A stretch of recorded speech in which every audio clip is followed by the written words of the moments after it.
you've got to have, I think, again, the right relationships, being surrounded with the right people. Because right now, I might not have the answer. Billy might have the answer. And because I'm connected with Billy, hey, Billy, I'm struggling with this. What do you think? And you got the answer. Right now, I'm in a much better position. But if I try to figure this out by myself, or if I'm only, looking online, online's powerful. Online's a powerful resource, right? It's the reason why you're creating this content. It's the reason why I'm creating content. Online is an incredibly powerful resource, but it's not as powerful as someone that's a phone call away. Everything is possible. Just hustle. Just hustle. The $1 Million Hustle Podcast, where we keep it real, estate and entrepreneurship wisdom. Learn to think like a millionaire and hustle like you're broke. Here's your host, Billy the Kid, aka Billionaire. Everything is possible. Just hustle. Just hustle. Everything is possible. Just hustle. Welcome to the $1 Million Hustle Podcast, baby, where you're going to learn to think like a millionaire and hustle like you broke. It's your boy, Billy the Kid, a.k.a. BDK, a.k.a. Billionaire, in this mug. Man, I just got done interviewing the man, the myth, the legend, Steve Trang. And wow, literally, guys, those of you who are listening to this podcast, my goal is to bring real-time millionaires to give you millionaire habits on how they did it. How did they get to where they're at? But on top of that, my goal is to write a book together. That's my goal. Every podcast, every episode that you listen, my goal is to write a book together, compacted to get you on your $1 million hustle. And today, guys, it was fire after fire, heat after heat, Phoenix heat. But seriously, guys, there's so many gems, so much wisdom. I cannot wait to get into the episode.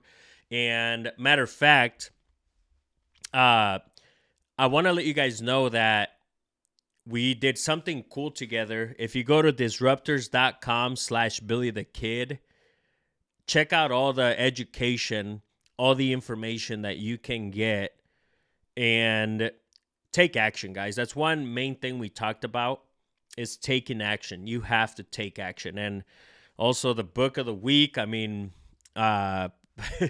guys know how I feel about this book, and just so many great things.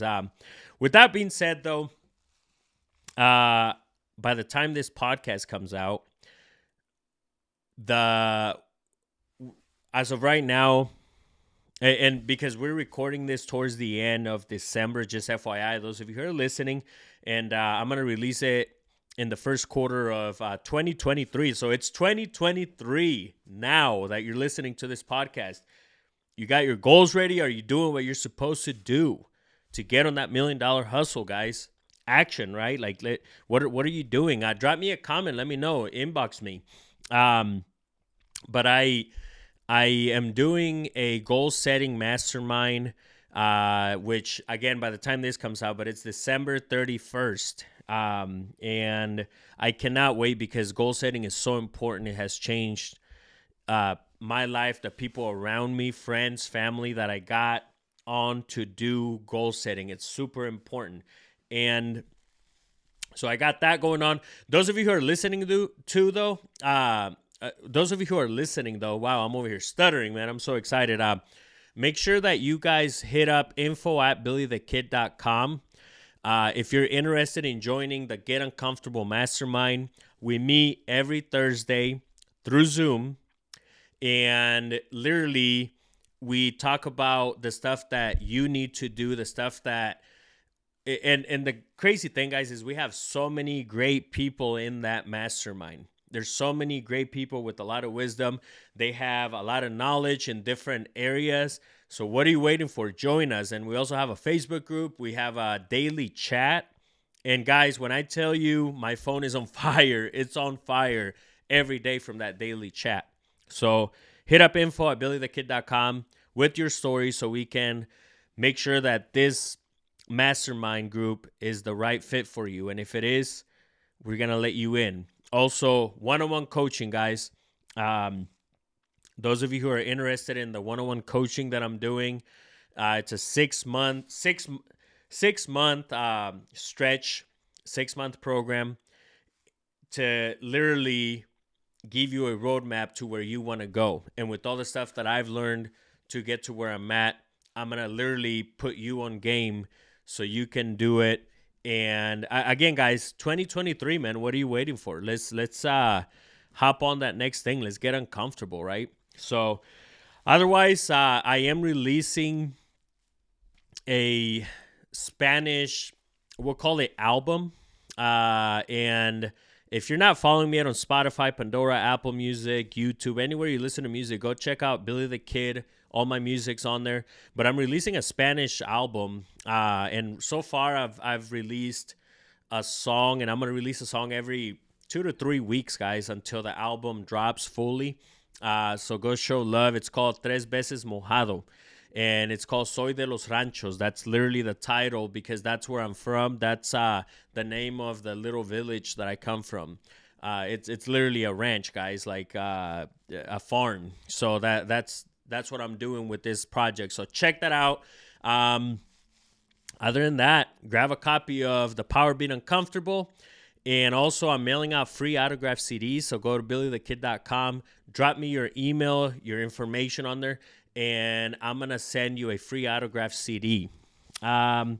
Otherwise, guys, as of right now, again, when this airs, right now, I just got done buying a fourplex. I'm buying another fourplex. As of right now, we're going back and forth. So by the time this comes out, hopefully we are ready and moved forward, and we've done all the great things that we're going to do to that place for somebody to call a home. And, you know, my mission, and I want you guys to think of this, those of you who are thinking of getting into real estate, for example, and just any business in general, what is your why? So for me, for example, being an investor as a kid growing up with a single mom and not having the most that we could have at that time, my goal as a landlord has been to be the landlord that I wish I would have had then with my mom, right?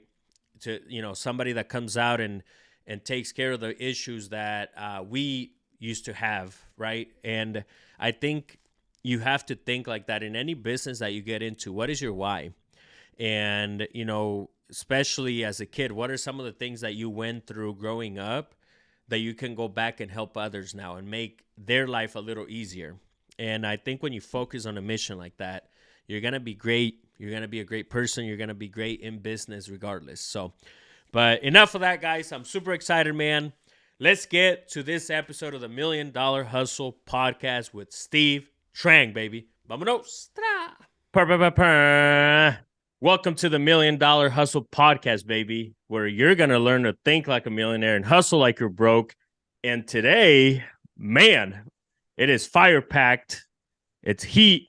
Just because he's in Phoenix, better than where I'm at right now. I'm over here wearing a vest, bro. How you doing, Steve Trang? I'm doing fantastic. Thank you for having me, dude. Dude, I'm super excited. Since I met you, I think about a year ago now. And before that, man, I've been watching your growth, and everything that you do, Steve, is amazing. So I just wanted to give you your flowers right off the bat. But let's dive in, man. If you could let us know, where are you from? Where were you born? Oh, we're going back where I'm born. I was actually born in Italy. I was born in Italy in a refugee camp, right? So, I mean, if we're going back where we're from, you know, my grandparents were all from China.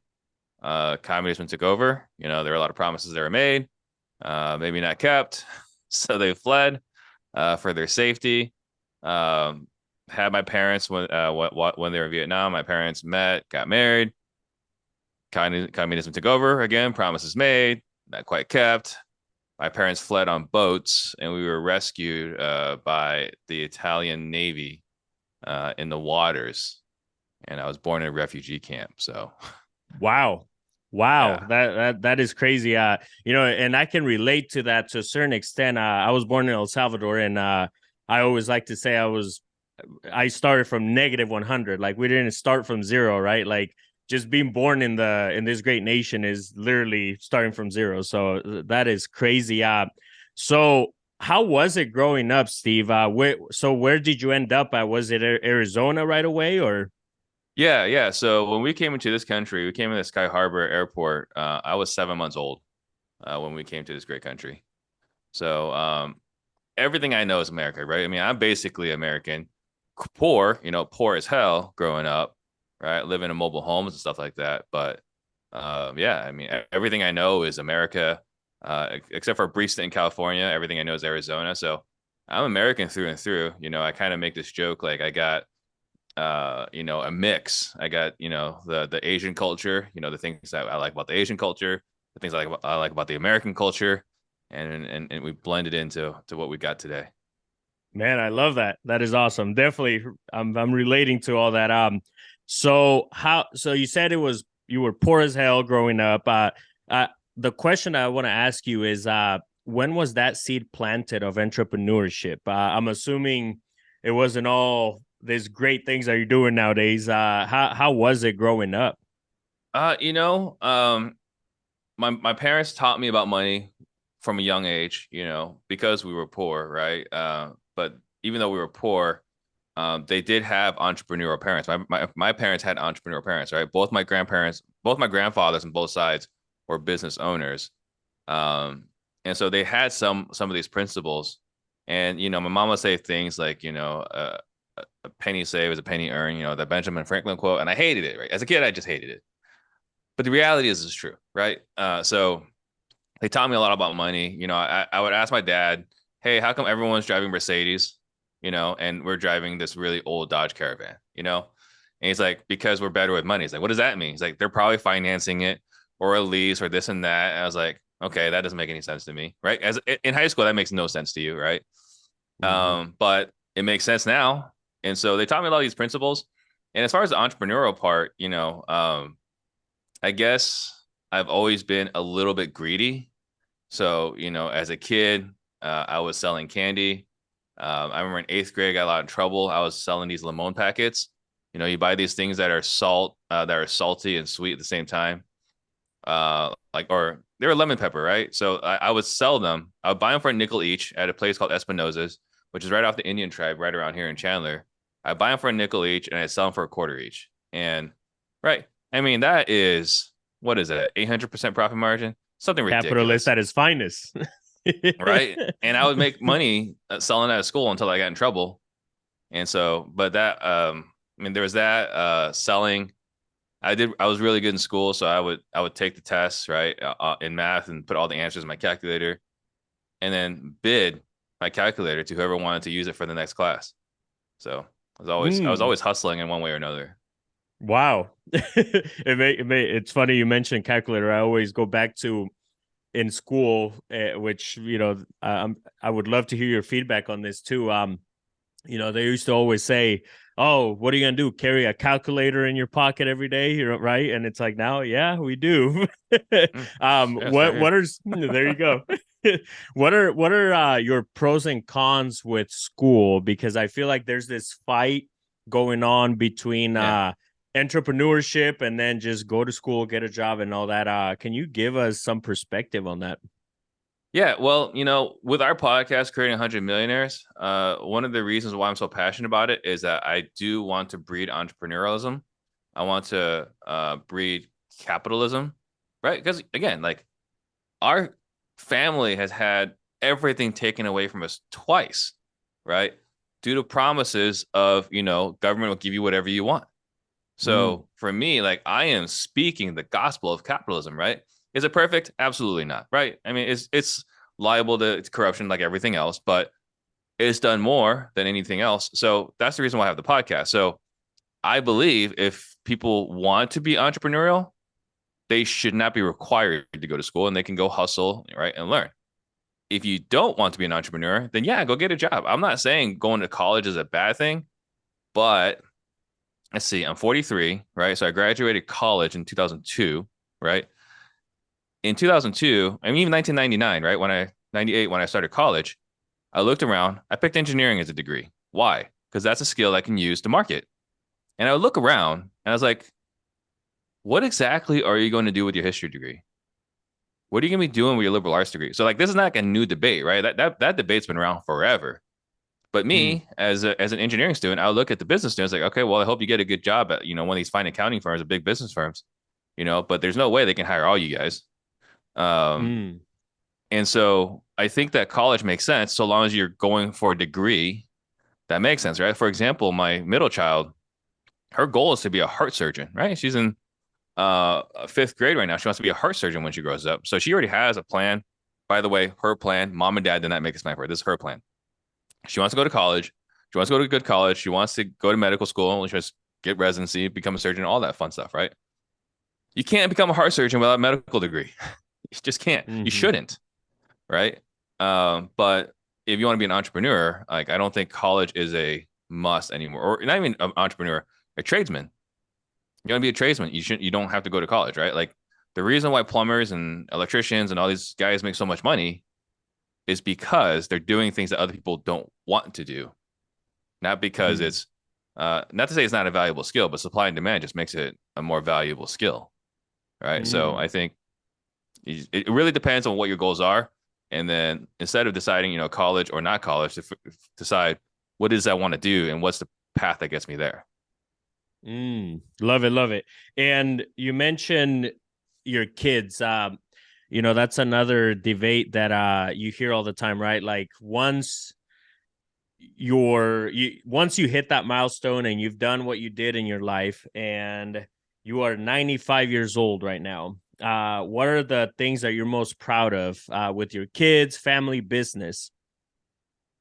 I mean, I think a lot of us will say legacy, right? Because significance is one of those things that we chase. Like, if you look at our Maslow's hierarchy of needs, the very bottom is food and shelter, right? Like that's the very basic needs. At some point, there's a sustainable, life, but you get to a point where money doesn't really check the box anymore. I mean, research consistently has shown like $70,000 a year is really all we need, right? Going from 20,000 a year to 40,000 a year, that's pretty significant. Your life has changed a lot, right? But from 70,000 to 90,000, your life really doesn't change that much. And Mm, it's really hard to spend like a quarter million a year. So if you're an entrepreneur and you've hit success, making more money doesn't do anything for you, right? So then the last hole for all of us, at least is what we've seen, is soulful fulfillment, some sort of spiritual significance kind of deal. And I think for that, I think legacy is the only, not the only, but one of the biggest ways to attain significance. mm, man. So then with that being said, Steve, what's happiness to you then?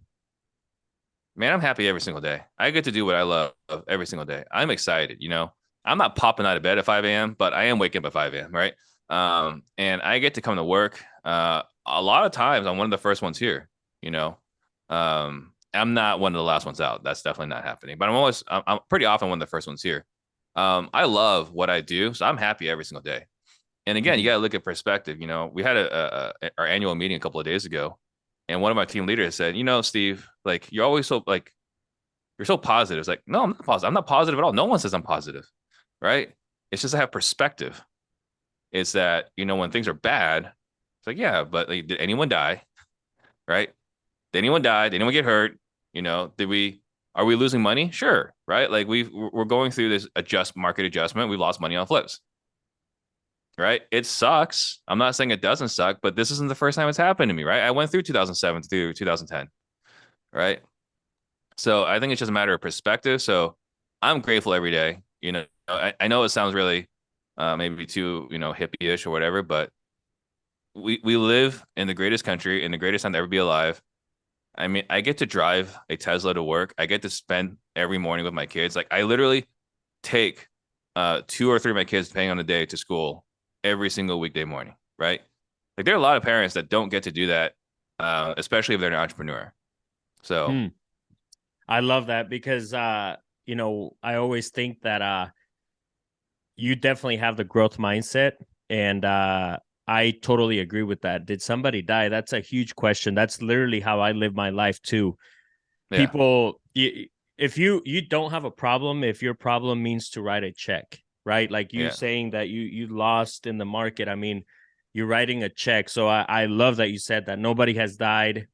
On to the next. And I feel like if you're going in anything, you're gonna feel better. You're gonna feel happy, and that's definitely Yeah, something that you have done throughout the years, Steve. We kind of started from the beginning, but just so people know, and those of you who don't know, shame on you. Come on now. But what are all the stuff that you're doing now? I know you own your own. I mean, I'll let you say it. I could sit here and give all your stuff for days, but if you sure. could let us know all the stuff that you're doing now. Yeah, sure. So, someone called me a podcaster, YouTuber earlier this year. I was like, that's weird. I'm not that. And then I look back, so okay, I guess I am, right? So podcaster, YouTuber, sales trainer, right? I get to talk about sales, every single day of the week. I own a title company. I shut down my brokerage this year, but I'm still part of Real. So it's actually every bit as profitable without the headache. We got our wholesaling company. We have our education company, obviously, like I said, sales. I recently invested into apartment complex. So we started off the year buying into part of an apartment complex. And then later on in the year, I got to invest in a bank, right? So the first bank to open in Arizona, in Scottsdale, but the first one in Arizona for 14 years. I got to be a founder in a bank. So lots of really cool things happening. And I'm grateful for every single one. Like you said, like, what are you happy about? Or like, how do you be happy or define happiness? I'm happy every single day. Like everything's awesome. Love it. And those of you listening at disruptors.com/Billy the Kid, actually, if you go there right now, we got some great things on there. You do so many things, Steve, that again, just thank you for being here. I mean, it's a pleasure Yeah. to be doing this interview. And you're big on education. You mentioned that obviously you definitely already gave us the difference between college and entrepreneurship, and Mm-hmm. I couldn't agree anymore. They say, right, like you go to college to make a living, but you educate yourself to make a fortune, and that is Exactly. something that I know you have done. What are some ways that you have educated yourself throughout the years to get to where you're at, or even what's like a daily way that you educate yourself? Yeah. So, I started as a good student, right? Like I got the straight A's. I went to, I got the good grades, went to gifted classes, right? To go so I can go to a good college. I didn't. I went to Arizona State. But even then, right, I got a full ride, right, to go to ASU, and I graduated with a degree in electrical engineering. Right. Again, did all the right things to make sure I did well. And then I got actually recruited to UC San Diego to be a PhD student, right? So I was actually in the PhD program at UC San Diego for electrical engineering. Now I dropped out with a master's degree, but in doing all those things, once I graduated college, I felt like I'm done learning. I Mm, don't need to learn anymore, right? This was a limited mindset. This was not a growth mindset. This is a fixed mindset, definitely a major problem. So I'm at Intel, and one of the leaders is like, hey, Steve, there's this 7 habits of highly effective people. I think you should go check it out. And I'm this arrogant idiot, right? I'm like, look, I made it this far without it. I'm good. I don't need any more classes or education, right? Boy, that was such a stupid, arrogant comment. But once I quit Intel, and along the way, you read Rich Dad Poor Dad and some other books. Not a whole lot, right? But once I quit Intel to work for myself, I've been consuming like crazy books, audiobooks, CDs, courses, live events, seminars, eventually coaching and mentorships and this and that. And when I first started, I remember I was going to these events, these RIAs and whatever back in 2007. And God, I kicked myself for like thinking I was too good for those, because I'd be far better today had I listened back then. But because I wasn't coachable, I was thinking like, why would anyone ever spend 25K to learn from somebody? Like I'd rather just go on my own and then, lose 25K in the process and learn what I need to learn along the way. Right. That was my mindset. And fortunately, along the way, I gathered humility, right? Because I got kicked in the nuts, right? Like I said, I started in 2007. So, you read a lot, you connect with the right people, and you start learning, oh, graduating college is just a start. It's mm. not the finish line. And so, yeah, what I do is masterminds, mentorships, and I'm still constantly learning. And like I said earlier, when I said I drop my kids off every morning we listen to Darren Hardy, right? Listen to for 5 minutes, a Darren Hardy spiel, right? Is darrendaily.com.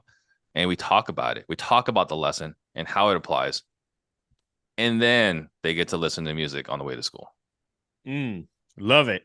Love it, love it. And one of the things that I always like to think when I'm opening a book, for example, is I'm opening it to learn how to make $1 million out of that book, right? Mhm. And with that being said, because there's so many, and you mentioned, I mean, Rich Dad Poor Dad, 7 level. I mean, you mentioned a few in there, but what is one book? And if it is one of those two, that's totally fine. What is one book that comes to your head right away when I ask this question? What is one book that has changed your life to this day, whether it's an older book that you read or maybe something you're reading currently? And it's book of the week. We've started with so much fire. Normally I do that at the beginning of the show, but we're tagging along. So go ahead, Steve. Yeah. So we'll just stick with the staples. I would say, Rich Dad Poor Dad to open your mind. I wouldn't say there's anything earth shattering. Well, let me take a step back. There's no technical things in there, right? But if you're programmed by society, this is the first part of like maybe red pill, right? For the Matrix. This is the first time he's like, oh, wait, there's another world, right? So I would say Rich Dad Poor Dad for red pilling, right? All his W-2s into entrepreneurship. And then after that, Think and Grow Rich is one of the best books ever written. You can read that book a bunch of times before you really get all the stuff out of it. And every time you read it, you're going to get something different. And then besides that, there's, the Miracle Morning, I think is huge. I would say those three should put you in a really good start. Extreme Ownership, but I would say probably the first two. Think and Grow Rich is probably the most impactful after. There you go. After you opened your mind with Rich Dad Poor Dad. And I was showing him the Think and Grow Rich. I have a few versions here. That book is so powerful. I mean, literally, I read it every morning. I actually just finished it, and I just restarted it this morning, actually, or 2 days ago, actually. Back to the beginning. It's such an impactful book. So I love that, and I can see why you are where you're at now that you say that. It all makes sense. Yeah. Yo, we'll be right back to this great episode of the $1 Million Hustle Podcast. Before we continue, I want you to go grab a copy of my book, The Power of Being Uncomfortable. It is out on Amazon. It is out on Barnes & Noble, Walmart.com, Target.com, and everywhere else books are available.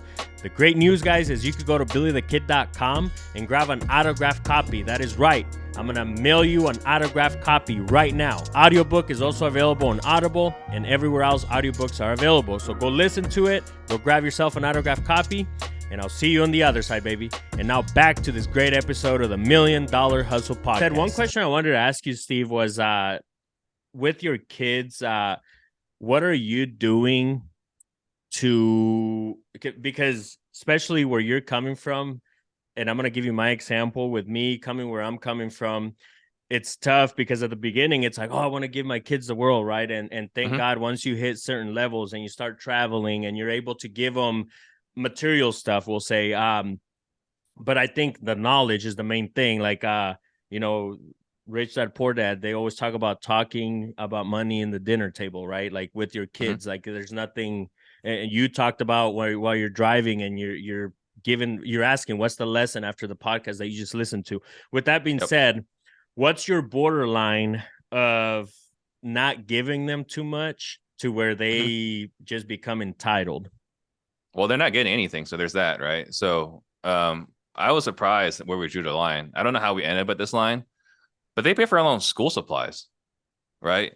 Like they get birthday money, New Year's money, this and that. I don't know whose idea this was, but they pay for their own school supplies. So, obviously it's parents would pay for like food and everything else, but they don't have phones, right? So the two oldest are in 6th grade and 5th grade. All of their friends and classmates have phones. Like they don't have phones. Like you're not getting a phone till high school. Sucks. I know. Might get ostracized by your class. Too bad, right?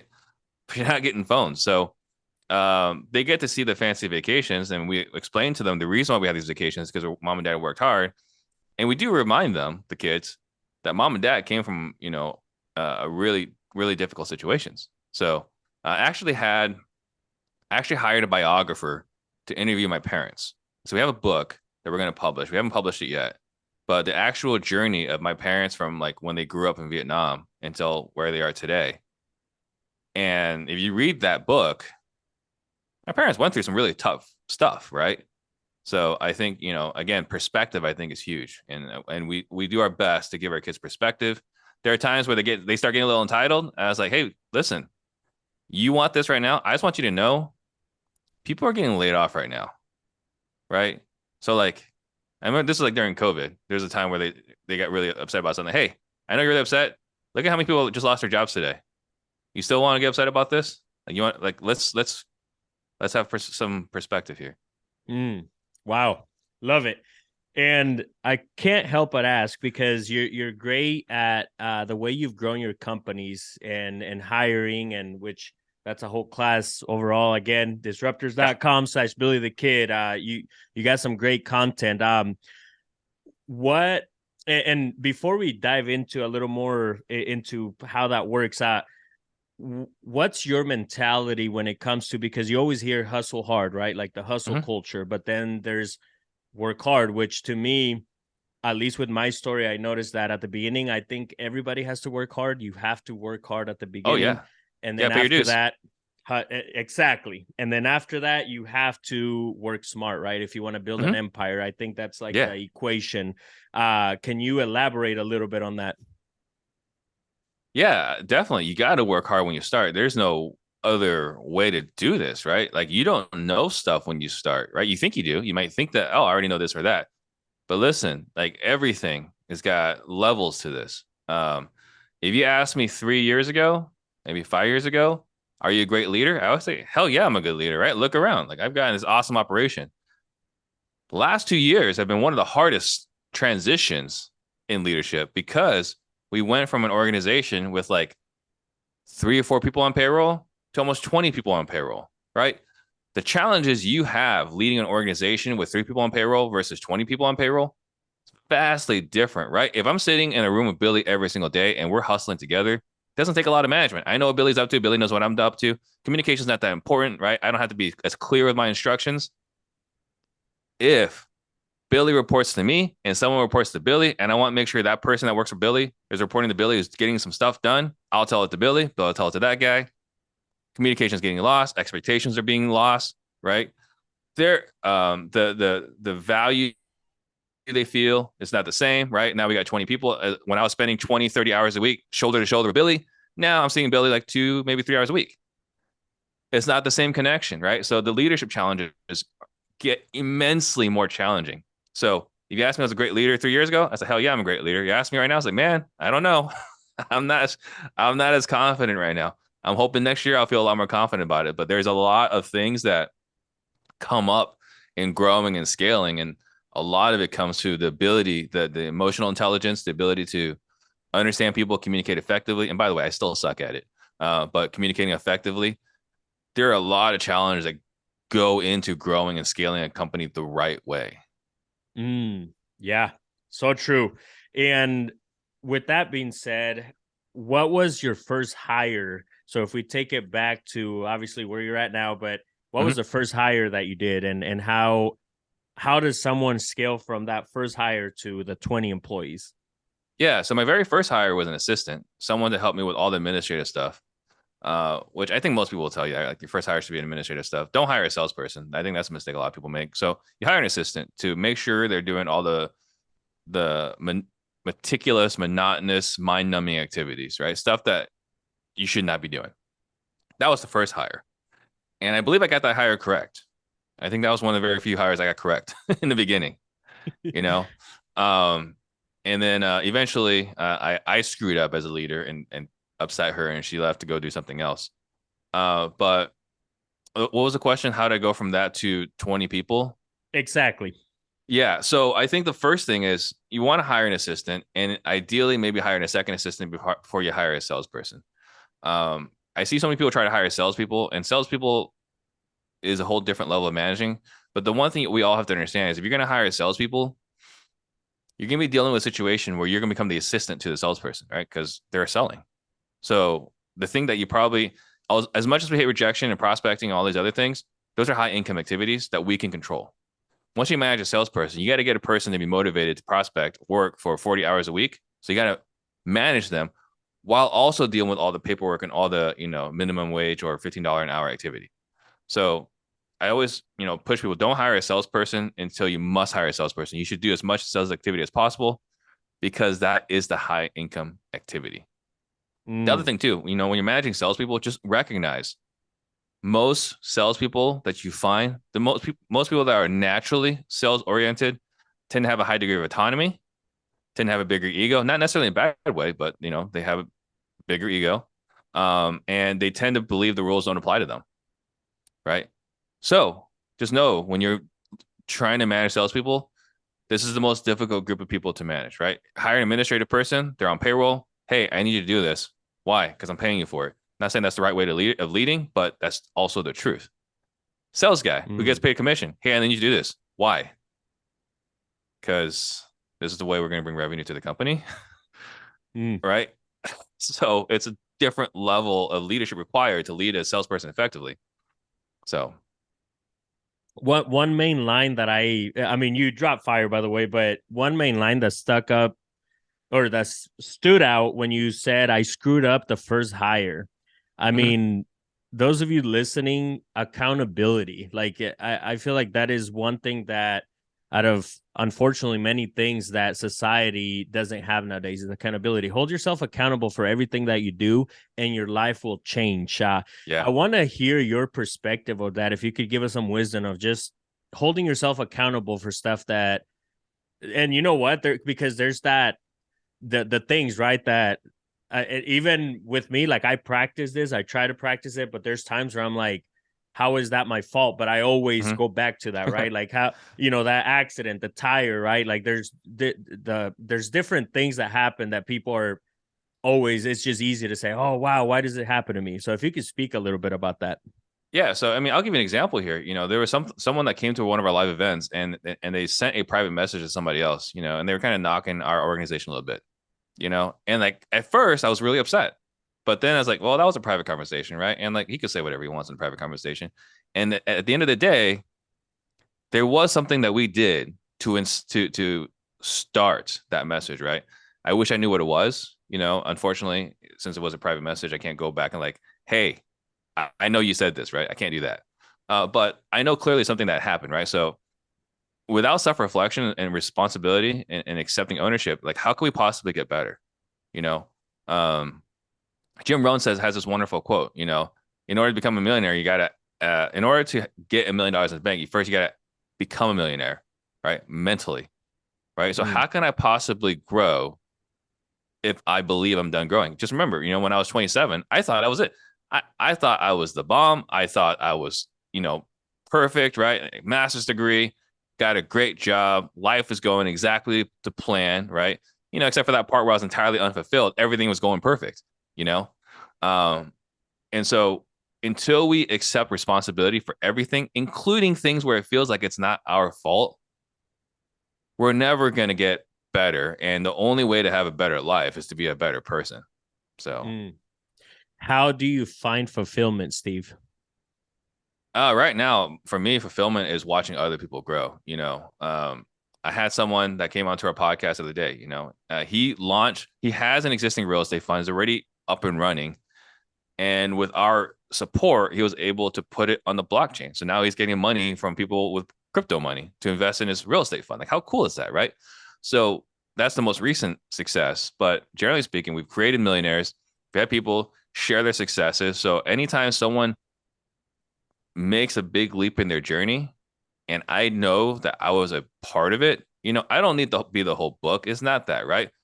But a page or two, like that's pretty darn fulfilling to be a part of someone's journey who's achieved something that they weren't sure was possible and you helped them get there. That's what I find fulfilling.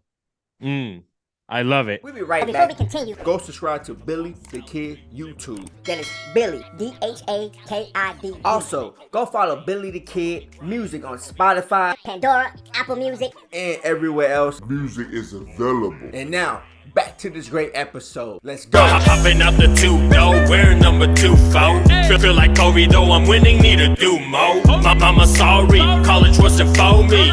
Street smart, no degree, just like Kobe. Self-made boss with a suit like a mogul. I'm the new era, you see it on my logo.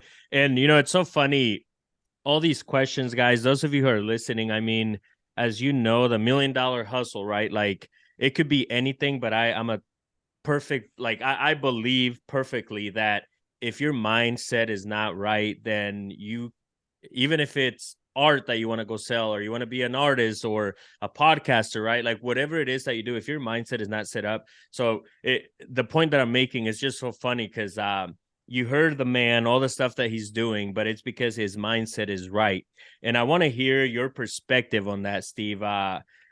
And also to add on to that question, so what's your perspective on just a positive mindset, right? Overall, but also the people that you surround yourself with. How do you tackle the negative people that maybe you were around before, and how are you letting them go the nice way, right? Quote unquote. Yeah, I mean, Jim Rohn talks about this too, right? Like, you're the average five people you spend the most time with. And he doesn't say you have to cut toxic people out. He doesn't say you've got toxic family members, you got a toxic brother or sister, right? Or sister-in-law. He doesn't say you got to cut them out. Just limit to maybe like 3 minutes of exposure per year, right? So, but for me, yeah, I eliminate myself in conversations or situations where there's no return on time, and that's going to sound entirely selfish.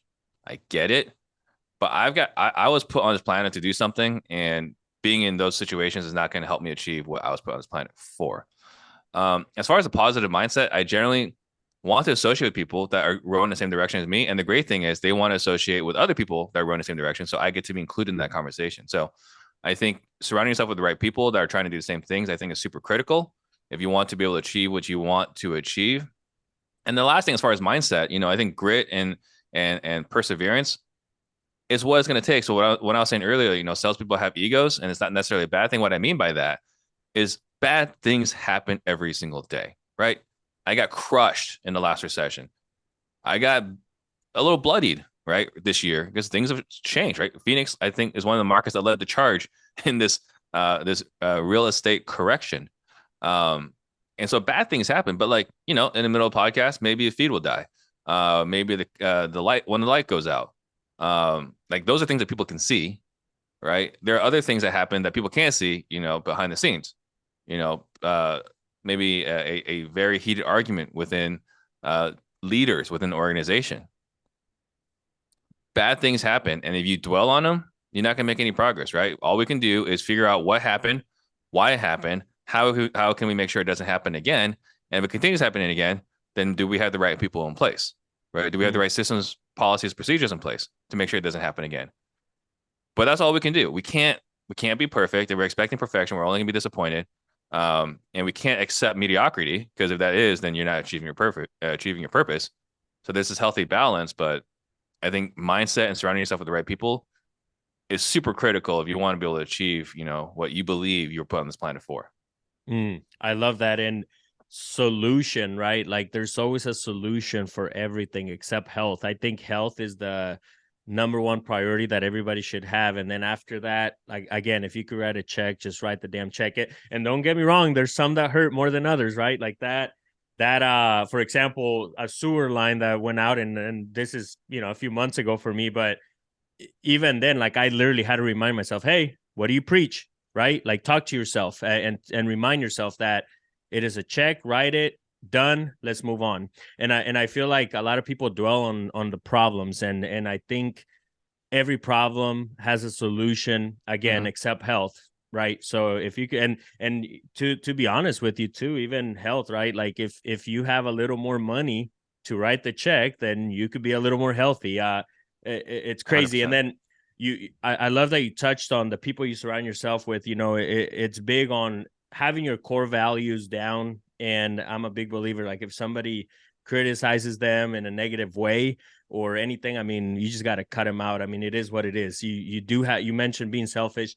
Honestly, I definitely agree with you, Steve. You have to be, because you do have a bigger mission in life than the typical people, unfortunately, right?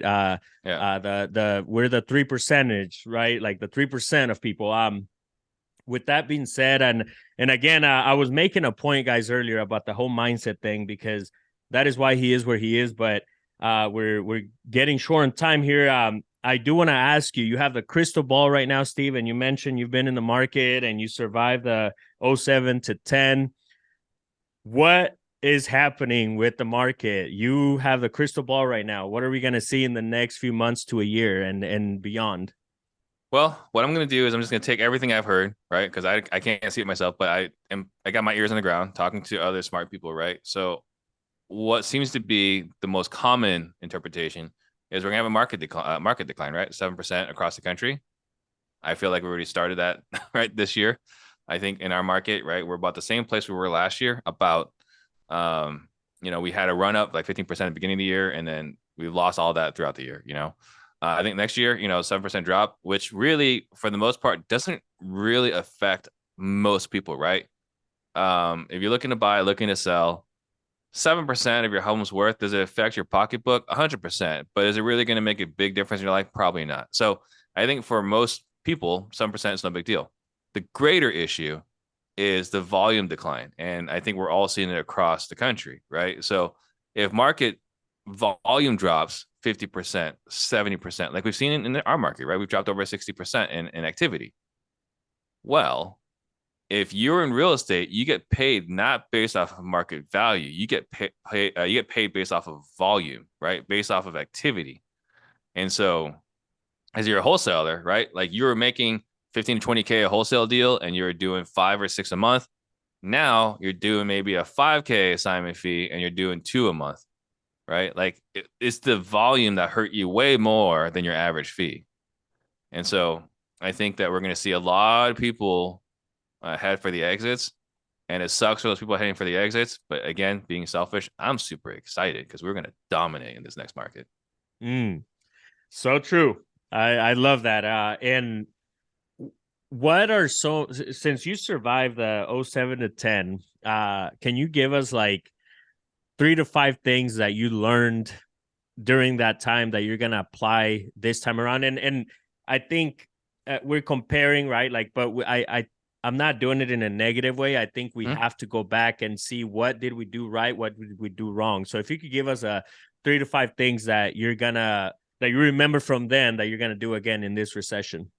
I would say the 2 biggest things that helped me the most, first and foremost, is resourcefulness, right? Like I was a realtor and I was trying to get REO accounts, right? I was trying to list properties for banks. And the fact of the matter is all the doors were closed. You could not get in through the front door, right? You go to bankofamerica.com, chase.com, you apply to be an REO agent. Nothing, right? They just send you an auto reply. Thank you for your interest. We'll let you know, right? Absolutely crickets. So what did I have to do? I would go to the conferences where all the bankers were at. I find the bankers, I identify the bankers. Hey, what are you doing later on?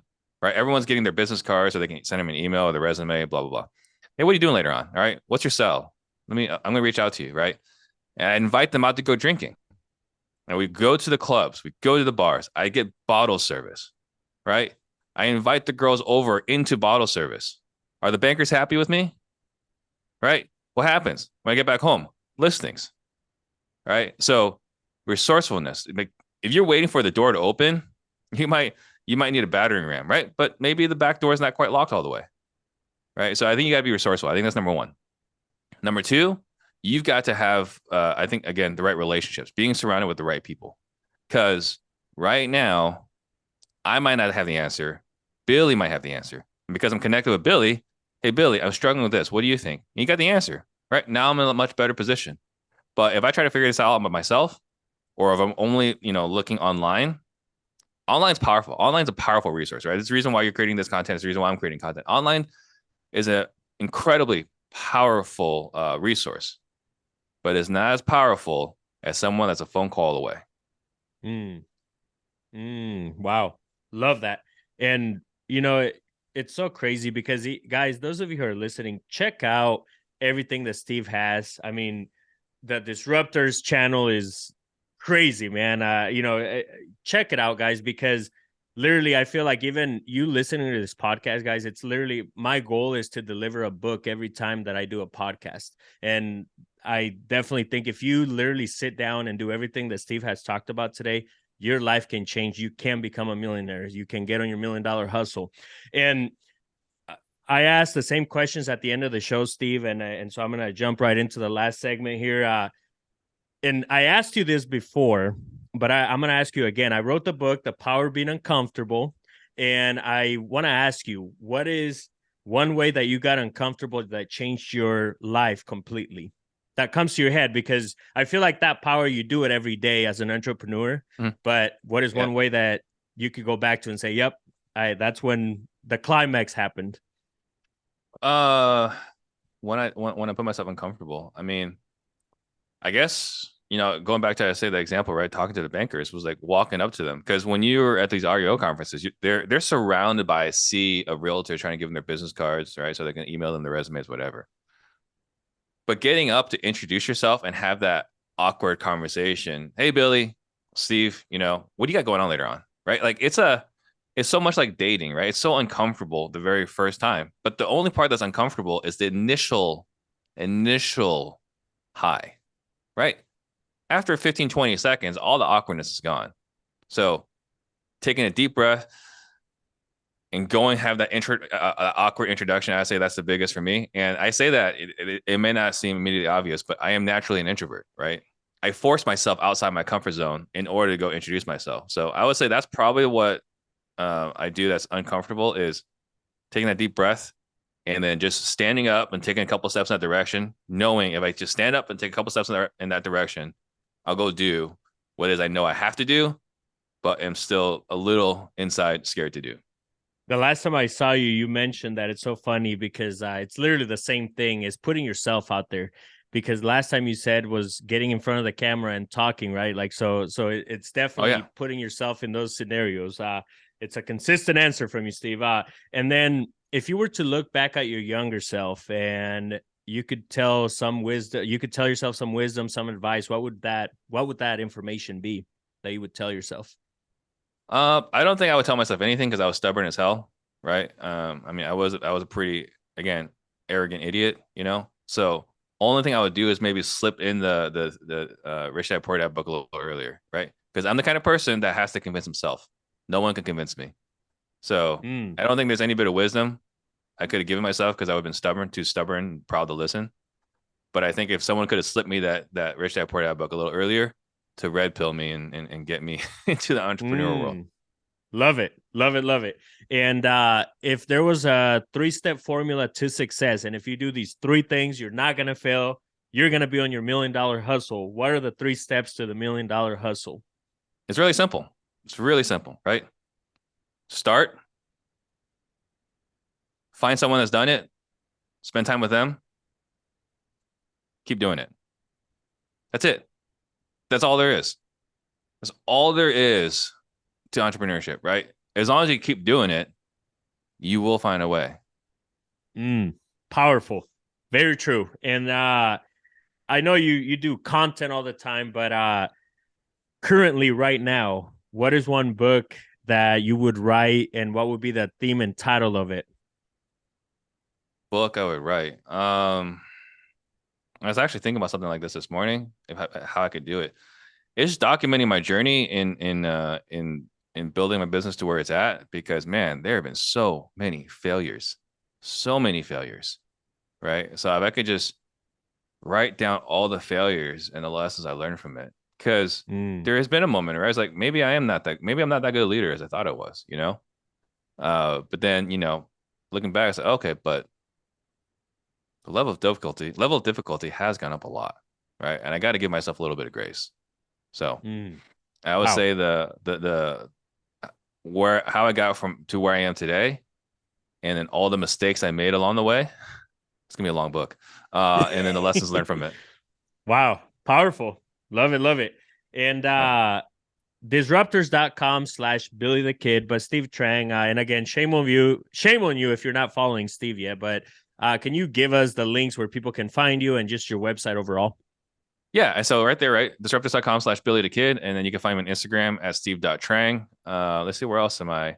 SteveTrangTelegram.com. I'm going to be posting more stuff on my Telegram there. So I would say those are the 3 ways. Yeah, I would say that's it.